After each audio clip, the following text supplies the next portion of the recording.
My journey স্বপ্নকে বাস্তবতা প্রদান APJ আব্দুল কালাম অনুবাদ রাব্বি উসানি বাংলা ভাষায় প্রথম প্রকাশ ডিসেম্বর 2015 ভূমিকা আমার বয়স এখন 80-র ঊর্ধ্বে আমার এই দীর্ঘ যাত্রা আমার শৈশব থেকে এখন পর্যন্ত ঘটে যাওয়া অসংখ্য অভিজ্ঞতা সম্মিলিত এই দীর্ঘ সময় জুড়ে অসংখ্য অভিজ্ঞতার মধ্য দিয়ে আমি জীবনের সবচাইতে গুরুত্বপূর্ণ শিক্ষাটা পেয়েছি তা হল সবাইকে জীবনের প্রতিটি ধাপেই স্বপ্ন দেখতে হবে সেই স্বপ্নকে বাস্তবতা প্রদানের জন্য কঠোর পরিশ্রমও করতে হবে যদি কেউ এমনটা করতে পারে তবে সাফল্যতার জন্য সময়ের ব্যাপার মাত্র আমার পরিচিত অসংখ্য মানুষকে আমি বলেছি আমরা ঘুমের মধ্যে যে স্বপ্ন দেখি তা প্রকৃতপক্ষে কোনো স্বপ্নই নয় স্বপ্ন হল ওই বস্তু যা আমাদেরকে ঘুমাতে দেয় না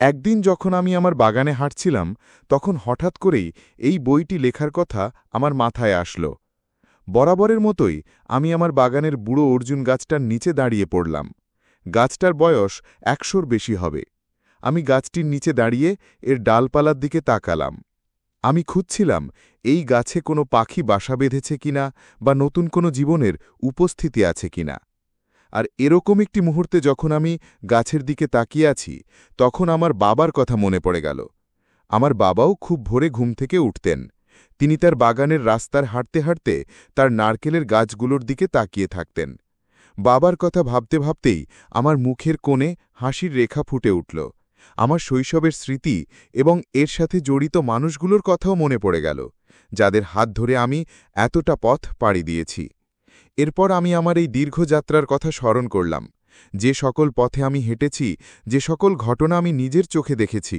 আমি নিজে যে সকল ঘটনার অংশ ছিলাম সে সকল কিছু আমার চোখের সামনে ভেসে উঠল আমি তখন চিন্তা করে দেখলাম এই সকল স্মৃতি এবং অভিজ্ঞতাকে আমার নিজের মাঝে রেখে দেওয়া উচিত নাকি সকলকে জানানো উচিত যারা আমাকে জানতে চায় বটবৃক্ষের শাখা প্রশাখার ন্যায় গড়ে ওঠা আমার পাঠকদেরকে এর আগেও আমি বেশ কিছু বই লিখেছি সে সকল বইয়ের কোনোটাতে আমার শৈশবের সামান্য বর্ণনাও দিয়েছি যখন আমি আমার জীবনের ঘটনা নিয়ে প্রথম বই লিখি আমি নিশ্চিত ছিলাম না কেউ আমাকে নিয়ে আগ্রহী হবে কিনা তবে মাই জার্নি আমার অন্য সকল বইয়ের মতো না এই বইতে আমার জীবনের ক্ষুদ্র এবং অজানা ঘটনাগুলো রয়েছে আমি আমার বাবা এবং মাকে নিয়েও লিখেছি কারণ এই ৮২ বছর বয়সে এসেও আমি আমার মাঝে তাদের ভালোবাসা এবং আশীর্বাদ খুঁজে পাই তারা আমার মাঝে যে সকল গুণাবলী তৈরি করে দিয়ে গেছেন এবং তাদেরকে দেখে যে সকল সুনাবলী আমি আয়ত্ত করতে পেরেছি তা আমাকে পথ চলতে সাহায্য করেছে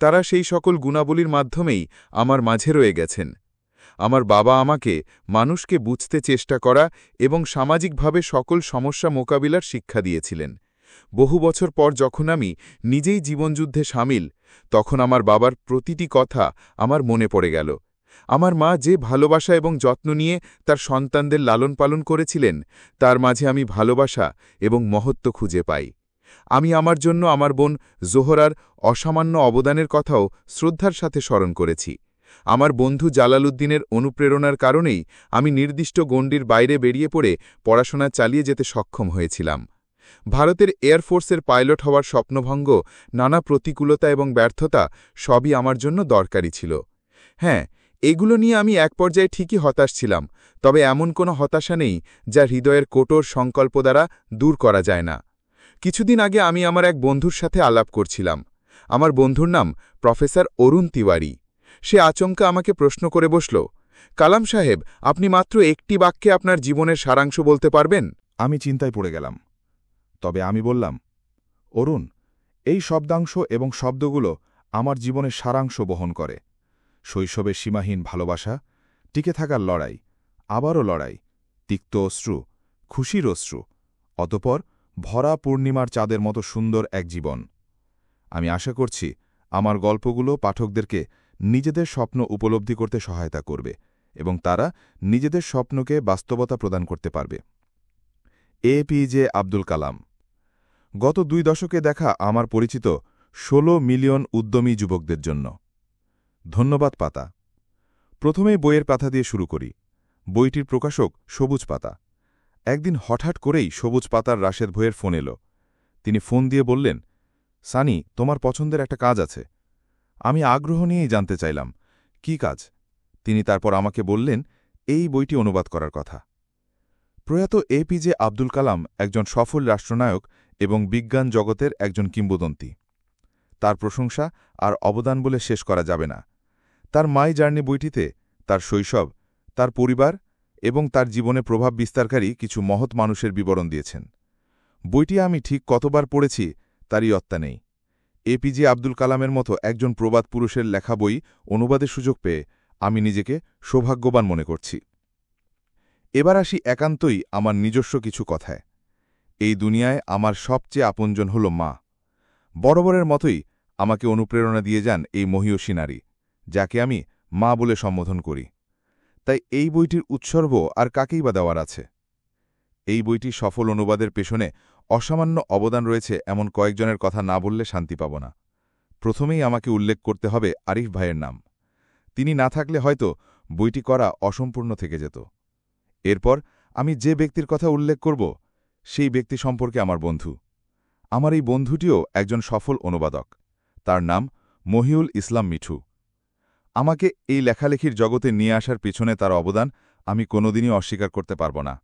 এরপর আমি উল্লেখ করব আমার আরেক বন্ধু নিয়াজ রশিদের নাম। নিয়াজ একাধারে আমার একজন পাঠক এবং সমালোচক এবং আমার অনুপ্রেরণার অন্যতম উৎস। আমার ব্যক্তিগত জীবনে বন্ধুর সংখ্যা খুবই সামান্য, আর সেই সামান্য কজন বন্ধুর মধ্যে নিয়াজই অন্যতম। আরেকজনের কথা না বললেই নয়, তার নাম রিফা রাফিয়া মনির। জীবনের বিভিন্ন পরিস্থিতিতে বিভিন্ন উপদেশ এবং পথ বাতলে দিয়ে আমাকে অনুপ্রেরণা জুগিয়ে আসছে। যাকে দিয়ে কথা শেষ করব তিনি হলেন অলিভার তীর্থ সংখ্যার। বেস্ট ফ্রেন্ড উপাধিটা যদি কাউকে দিতেই হয় আমাকে, তবে এই বন্ধুটি ছাড়া আর কারো কথা আমার মাথায় আসবে না। ধন্যবাদে যাদের নাম উল্লেখ করা উচিত ছিল, কিন্তু আমার দুর্বল স্মৃতিশক্তির কারণে তাদের নাম ফসকে গেছে, তাদের কাছে আমি হাত জোর করে ক্ষমা চাইছি।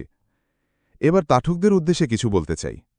এপিজে আব্দুল কালামের এই বইটি আপনাদের কাছে পৌঁছে দিতে আমি সত্যিই আনন্দিত। আশা করি আপনারা উপভোগ করবেন এই প্রবাদ পুরুষের ঘটনাবহুল জীবনের কিছু কথা। না, আর আপনাদের সময় নষ্ট করতে চাই না। জলদি বইটিতে ডুবে যান। সকলের শুভকামনা করে শেষ করলাম। রব্বি উসানি, ঢাকা, নভেম্বর 2015।